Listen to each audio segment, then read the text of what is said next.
Global summit meeting ద్వారా మొత్తంగా 5 లక్షల కోట్ల పైచిలకు ఎంఓయూలు జరిగాయని, ఇది మున్ముందు రాష్ట్ర అభివృద్ధికి ఎంతో ఉపయోగపడుతుందని చెప్పేసి తెలంగాణ ప్రభుత్వం చెప్తున్నప్పటికీ వాస్తవ పరిస్థితులను ఒక్కసారిగా గమనిస్తే మాత్రం 2 రోజులుగా నిర్వహించినటువంటి ఈ గ్లోబల్ సమ్మిట్ ఏదైతే ఉందో మొత్తంగా ఒక రకంగా చెప్పాలంటే అట్టప్లాప్ సభనండి.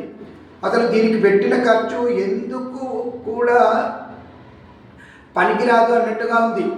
అసలు దీనికి పెట్టే ఖర్చుతో మన ప్రభుత్వమే పేదలకు ఎవరికైనా చేస్తేనే ఉపయోగపడుతుందేమో, కానీ వీళ్ళు చెప్తున్నట్టుగా 5 లక్షల కోట్లు కాదు కదా. ముందు మీరే చూడండి, వచ్చేది ఆధారబాదరగా ఏదో కొన్ని వస్తుండొచ్చేమో, కానీ మొత్తంగా వచ్చేది మాత్రం చాలా తక్కువనేది నా అభిప్రాయమే కాదండి, రాష్ట్రంలో మెజార్టీ ప్రజల అభిప్రాయం కూడా ఇదే.